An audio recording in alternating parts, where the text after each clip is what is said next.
வணக்கம். Continuity and limit use பண்ணி ஒரு கொஸ்டின் வந்து நமக்கு எக்ஸாமில் வந்துட்டே இருக்குது. ஸோ அதில் பார்க்கலாம். ஃபர்ஸ்ட் ஒன் பாருங்க. Find limit x tends to infinitive 7x³ + 8x² + 5x - 7.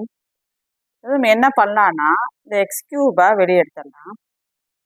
இப்போ பார்த்தீங்கன்னா பேலன்ஸ் பாருங்க. 7 + இங்கே x³ வெளியே எடுத்துட்டோம்னா 8/x. இங்கே என்ன வரும் 5/x² - 7/x³. இப்போ எக்ஸ்டென்ஸ் டு இன்ஃபினிட்டி போட்டோம்னா இது இன்ஃபினிட்டிவ். இப்போ 7 + 0 ப்ளஸ் இங்கேயும் 0 ப்ளஸ் இதுவும் 0. அப்போ 7 × இன்ஃபினிட்டி இன்ஃபினிட்டிவ். ஸோ இதோட ஆன்சர் வந்து இன்ஃபினிட்டிவ்.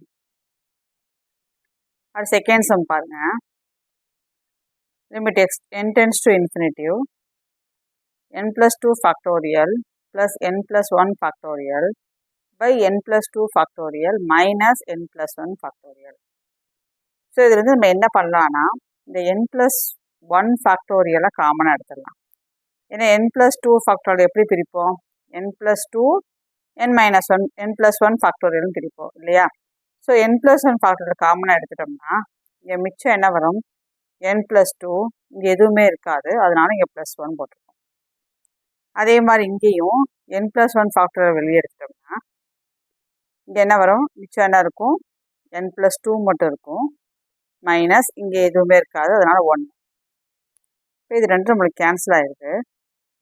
So n + 3/n + 1.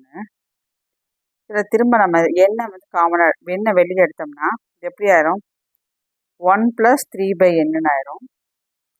இங்கேயே என்ன வெளியே எடுத்தீங்கன்னா 1 + 1/n வரும். இது n கேன்சல் ஆயிரும். இப்போ n → இன்ஃபினிட்டி அப்ளை பண்ணுங்க. அப்போ 3/∞ 0 ஆயிரும். இங்கேயும் 1/∞ 0 ஆயிரும். 1 + 0/1 + 0. அப்போ ஆன்சர் 1. இதில் நம்ம என்ன ஐடியா பண்ணோன்னா இந்த ஸ்டெப்பு தான் முக்கியம். n + 2 factorial எப்படி போடுவோம்? n + 2 × n + 1 factorial. அந்த மாதிரி பிரிச்சிட்டோம்னா காமனாக எடுத்துகிட்டு அப்புறம் கேன்சல் பண்ணுறது நமக்கு ஈஸியாக போயிடும். அப்புறம் லிமிட் அப்ளை பண்ணோம்னா ஆன்சர் 1 கிடைக்கும். ஸோ இந்த ஃபஸ்ட்டு 2 சம் பாருங்கள். இந்த லிமிட்டில் இருந்து ஒரு சம் வந்துகிட்டே இருக்குது. ஸோ அதனால் அதை நல்லா கிளாரிட்டியாக பார்த்துக்கணும்.